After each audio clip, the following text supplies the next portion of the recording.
Για πού το βάλες, φιλαράκο? Φόσκερτιν. Τουρκικά πανίκο δεν έμαθα ακόμα.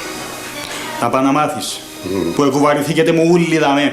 Πρώτα ο Φίλιππος, ύστερα η Άννα με ο Γιώκαντης, τώρα εσύ. Να που θέλετε ρε κουμπάρω τη ζωή μου.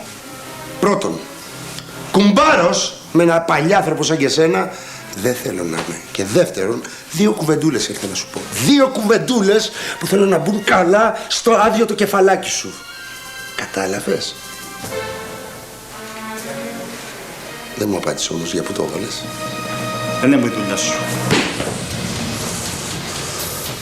Άκουσε να δεις, Πανίκο, που εύκολα το όνομά σου μπορεί να γίνει Πανικός.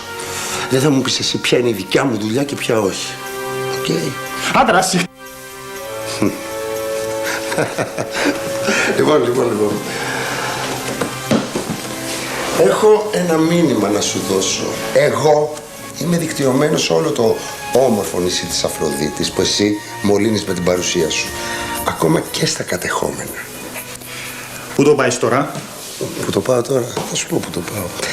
Οι πληροφορίες μου λένε ότι τον τελευταίο καιρό σε είδανε παρέα με μια γυναίκα και ένα μωρό στα κατεχόμενα. Από τις περιγραφές τους κατάλαβα ότι αυτή η γυναίκα είναι η Γαβριέλα με την κόρη σου, την Αφροδίτη. Το ερώτημά μου λοιπόν είναι το εξής. Πρώτον, με ποιο τρόπο σε ακολούθησε η Γαβριέλα στα κατεχόμενα? Τι την ανάγκασες να κάνει? Τι την ανάγκασες?